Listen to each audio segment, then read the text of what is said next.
Hello friends, welcome back to Walk in Wood. तो आज मैं जा रहा हूँ एक बहुत ही हॉन्टेड प्लेस को विज़िट करने। इस समय मैं विज़िट कर रहा हूँ एक बहुत ही हॉन्टेड वैली को, और इस हॉन्टेड वैली को जो सबसे ज़्यादा हॉन्टिंग बनाता है एक हॉन्टेड प्लेस, एक कब्र। जी हाँ, और काफ़ी सारे इंसिडेंसेस ऐसे हुए हैं पास्ट में जिसके लिए मुझे यहाँ पर आना पड़ा इस जगह को विज़िट करने के लिए। और ये रास्ता अपने आप में बहुत ही अलग था, बहुत ज़्यादा। आज मेरा पर्पस रहेगा वहाँ पे लेट नाइट में कुछ समय वहाँ पर बिताने का। और रात को मेरे फ्रेंड ने मुझे बोला कि हम लोग रात में गए, मेरी किसी ने शर्ट खींची, वहाँ पे ग्रेव के ऊपर बैठा हुआ था, मुझे किसी ने धक्का दिया। तो मैं देखना चाहता हूँ क्या रात में, इसलिए मैं शाम के समय में यहाँ पर चल पड़ा हूँ, यहाँ पर इस रास्ते पे। मैं देखना चाहता हूँ क्या सच में कुछ भूतिया या कुछ ऐसी हरकतें या पैरानॉर्मल एक्टिविटी, जैसा कि वहाँ पे बताया, इस वैली को ही पूरा हॉन्टेड बोला जाता है, इस जगह को बोला जाता है जो जगह आसपास देख रहे हैं। तो आज मेरे जाने का पर्पस सिर्फ यही है, उस जगह पर विजिट करना, कि वो जो जगह, वो जो हॉन्टेड ग्रेव्स है, वो हॉन्टेड ग्रेवयार्ड है, क्या रात में क्या शाम में वो इतनी ही हॉन्टेड है, या फिर कुछ ऐसी एक्टिविटीज़ होती हैं वहाँ पे। और उसके बारे में मैं आपको ज़रूर बताऊंगा, और वहाँ का पूरा व्यू मैं आपको दिखाऊंगा। इससे पहले ये प्यारी सी वैली देखिए, एक अलग ही शांति है यार, बहुत अलग।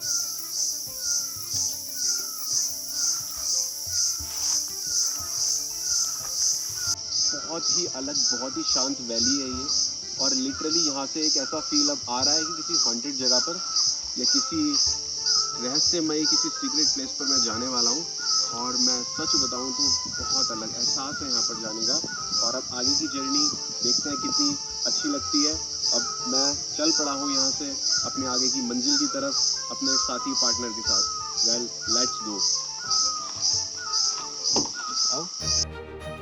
और शहर की भीड़ भाड़ से दूर ये वैली अपने आप में इतनी ब्यूटीफुल है। हॉन्टेड का तो मुझे पता नहीं, बट लिटरली जो एहसास यहाँ पे हो रहा था अभी तक, वो बहुत अलग था। और इतना ठंडा सा एक अलग सा एहसास इस जगह पर हो रहा है, बहुत ही प्यारा सा फील है। और यकीन नहीं आ रहा है कि ऐसी हॉन्टेड जगहें इतनी ब्यूटीफुल रास्तों पर ही बसती हैं। और अक्सर कहते हैं कि भूतिया जगहें खूबसूरत रास्तों पर ही होती हैं। इस ट्री को देखिए, ऐसे ट्रीज बहुत जगहों पर होते हैं। और कहते हैं जून की गर्मी में ठंडी सड़क है तो उसे तो गाना नहीं है वो सच में मुझे यहाँ के फील हो रहा है। जून की गर्मी चल रही है ऐसा, और इतना ठंडा सा प्यारा सा फील आ रहा है, मेरा मन कर रहा है जैकेट डाल लूँ उस जगह पे। खैर, एक बात थी कि कहा जाता है, वैसे अपनी ब्लॉग को मेरी सब बातें ऐड करने की ज़रूरत नहीं है, पर मेरा यही सब मेरे दोस्तों के लिए जो मेरा एक्सपीरियंस है मैं शेयर करता हूँ कि भूतिया जगहें जहाँ भी होंगी, जो भी बहुत शांत और हॉन्टेड होंगी, वहाँ एक अलग ही प्रकार की शांति होगी, अलग ही ठंड होगी। आपको अलग सा वहीं से होना फील होने लग जाएगा। और इस जगह से, इस रास्ते से मुझे वो फील आने लगा, क्योंकि यहीं से वो सारी की सारी मिथ ट्रेल हॉन्टेड वैली की शुरू होती है। जी हाँ, ये वो रास्ता है, ये पूरा का पूरा वैली हॉन्टेड बोली जाती है। और वो ग्रेवयार्ड जहाँ पर मैं आपको लेकर जाने वाला हूँ दोस्तों, बहुत इंसिडेंसेस हो गए हैं, बहुत ज़्यादा। One of my friend told that कि मेरी शर्ट खींच दी, और बस वो ऐसे भागे उसके बाद कि बस अपना सारा सामान सब कुछ छोड़कर भागे वो। और बताया कि बहुत ज़्यादा इंसिडेंट्स हुए, रात को ऐसी ऐसी एक्टिविटीज़ हुई। तो देखते हैं इस जगह को, और दिखाते हैं आप लोगों को इस जगह को, ये जगह कितनी हॉन्टेड है। एंड वहाँ से जुड़ी हुई सारी ट्रेल्स, सारी ग्रेव की ट्रेल्स, वो पूरा लाइव वीडियो, लाइव ब्लॉग मैं आज आपको दिखाऊंगा। और अब जैसे जैसे हम नज़दीक आ रहे थे उस हॉन्टेड, उस भूतिया जगह पे, एक अलग ही शांति, एक बहुत ही अजीब सी खामोशी इस जगह पर फील हो रही थी यार। वो जगह मैं ढूंढते ढूंढते आ गया हूँ अब यहाँ पर, इस ग्रेवयार्ड पे, जिसमें एक ग्रेव बताया जाता है कि लॉक है, ताले में बंद है। और ये वो पूरा का पूरा रास्ता है। और आज मेरा पर्पस था इस जगह पर आने का, एक तो दोस्तों को और आप साथ में अपने फ्रेंड को वो जगह दिखाने का। देखिए वो है वो ग्रेवयार्ड। और यहाँ पर जाने के लिए गाड़ी रास्ते में खड़ी करके यहाँ से नीचे ट्रैक करके हमें वहाँ पे जाना पड़ेगा।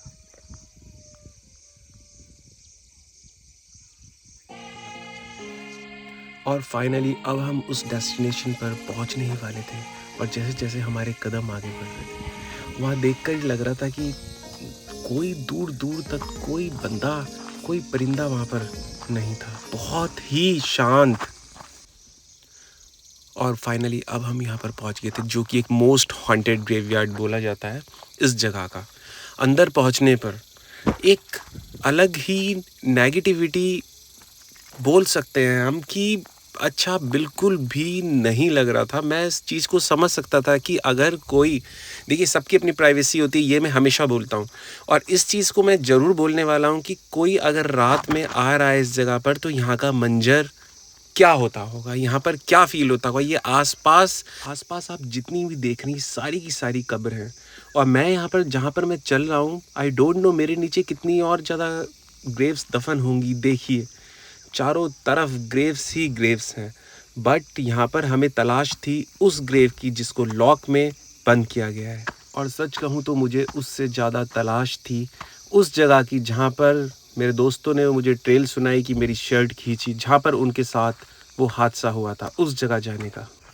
फ्रेंड्स, ये है वो हॉन्टेड ग्रेवयार्ड जिसको हिमाचल प्रदेश का मोस्ट हॉन्टेड बोला जाता है, जो दागेशाही एक जगह है, डगशाही, जहाँ पर ये ग्रेवयार्ड है।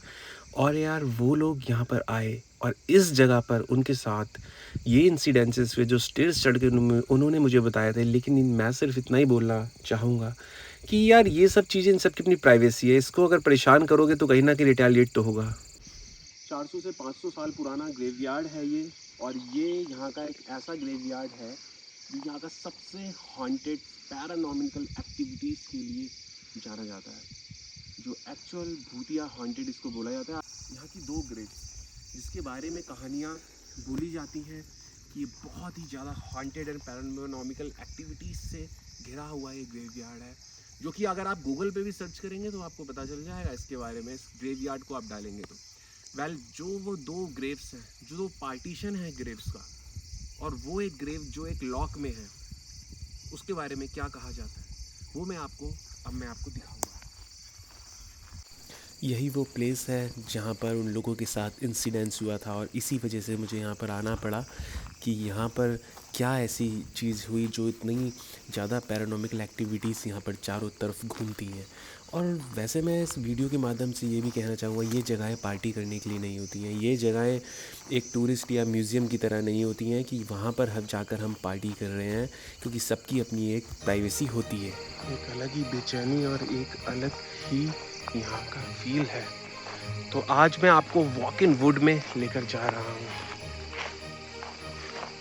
और अब हम पहुँच रहे थे यहाँ की सबसे बड़ी मिस्ट्री और हिस्ट्री, ये मेम्स की कब्र। और इतना पुराना ये ग्रेवयार्ड है, यहाँ पर अगर आप आएंगे तो आपको 200, 300, 400 साल पुरानी ग्रेव्स भी दिख जाएंगे, और कुछ तो बनी हुई हैं और कुछ ऐसी हैं जो आपके पैरों के नीचे से ही निकल जाएंगे, आपको पता भी नहीं चलेगा। सामने थी ये 1922।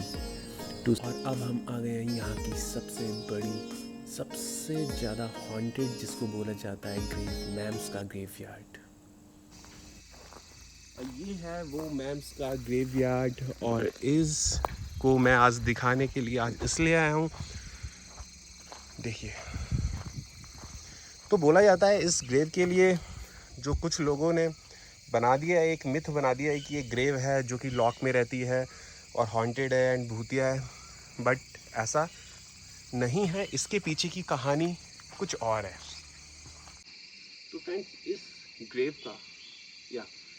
ग्रेव का मिथ लोगों ने बताया कि ये ग्रेव लॉक में रहती है एंड यहाँ पर बहुत कुछ है, ऐसा है वैसा है। But the reason behind that, ये जो ग्रेव थी ये बहुत पहले, इनके जो हस्बैंड थे मेजर बॉस्टन थे और उनके हस्बैंड फॉरेन में थे। एंड उसके बाद क्या हुआ, उसके बाद वो अपनी ड्यूटी से नहीं आ पाए एंड ये प्रेग्नेंट थी, यहाँ पर इनकी डेथ हो गई एंड इनको यहाँ पर इनकी ग्रेव बनाई गई। एंड कहा जाता है कि इनकी ग्रेव इतनी फॉरेन से आई थी, अलग तरीके की बनाई गई थी। लोगों में ये मान्यता पता नहीं कहाँ से फैल गई कि इनकी ग्रेव का पत्थर लेकर जाओ, जो लड़कियां, जो औरतें प्रेग्नेंट नहीं हो पा रही हैं, बच्चा कंसीव नहीं कर पा रही हैं, तो वो बच्चा कंसीव कर लेंगे। तो लोग कब्र को नुकसान पहुंचाने लगे, तोड़ने लगे। तो इसी वजह से यहाँ पर लॉक लगाया गया है, रैदर देन, और ऐसा यहाँ पर कुछ नहीं है। और जो दूसरा पार्ट है, और फ्रेंड्स यहाँ पर आने की एक और वजह थी, वो वजह थी इसके अंदर एक रूम। ये जो इमारत बनी हुई है, कहने के लिए ये रूम, आसपास 2 रूम है, वैसे तो खाली है, बंजर है, यहाँ पर कोई भी नहीं रहता है, लेकिन यहाँ पर मैंने अपने दोस्त में यहाँ पर कुछ ऐसी चीज़ें देखी और देखने के बाद एक तो शैडो ऐसी लगी कि एकदम से सारा का सारा माहौल ही बदल गया। एकदम से ऐसा लगा कि कोई काले कपड़ों में, देखिए इसको अगर आप दोबारा से देखेंगे तो ऐसा लगेगा कि काले कपड़ों में कोई इंसान खड़ा हुआ है। फिर दूसरी झलक में मैं सच बताऊँ तो वहाँ पर कोई नहीं था। फिर मेरी हिम्मत नहीं हुई दोबारा वहाँ पर जाने की, क्योंकि मेरे दोस्त को बिल्कुल भी सही फील नहीं था और मेरा टारगेट कहीं ना कहीं था कि कैसे भी कन्वेंस करके मैं उस जगह पर नाइट में स्टे करूं। बट धीरे धीरे उसकी हालत वो चीज़ देखने के बाद नहीं हो रही थी। और ऐसी ऐसी चीज़ें या आवाज़ें मुझे रात में रुकने के लिए एक अलग इंडिकेशन दे रही थी। फिर भी जहाँ तक हो पाया हमने वो समय वहाँ पर बिताया। यार्ड है जो कि 2 पार्टीशन में बटा हुआ है। उधर है मैम्स की ग्रेव जो कि लॉक में है, जिसके बारे में मैंने आपको बता दिया है। और यहाँ से उतर के एक अलग ये ग्रेवयार्ड बनाया गया है, ये जगह। दोनों के बारे में बहुत कुछ बोला जाता है। मैं इसके साथ साथ एक चीज बताना भूल गया, कभी भी यहाँ पर आए तो गाइस अपने पैरों को बहुत संभाल के रखें। जगह जगह पर ग्रेव्स, हर जगह हजारों पता नहीं कितनी ग्रेव्स यहाँ पर दफन है और जो कि बहुत ज़्यादा हॉन्टेड बताई जाती हैं। और इसी के साथ साथ मैं सिर्फ ये बोलना चाहूँगा, आए बहुत शांति के साथ आए, दारू ना पिए। वैसे भी नेचुरल जगहों पे नहीं पीना चाहिए, इन जगहों पे तो सिन पाप होता ही है। तो ऐसी जगह पे आते हैं कुछ लोग, ऐसा करके चले जाते हैं। कुछ चीज़ें, नेगेटिव चीज़ें इन चीज़ों के साथ लग जाती हैं और फिर वो पीछा नहीं छोड़ती हैं। तो इनका भी सम्मान करें, इनकी भी रिस्पेक्ट करें। ओके, तो मेरा यहाँ पर आने का पर्पस सिर्फ ये था, अपने ब्लॉग के थ्रू इस हॉन्टेड ग्रेवयार्ड को दिखाना, अपने ब्लॉग के थ्रू। इसके बारे में बहुत सारे मिथ्स एंड ट्रेल्स हैं and I wish and I hope that कि मेरा ब्लॉग आपको अच्छा लगा हो। एंड अच्छा लगे तो please subscribe and please like it.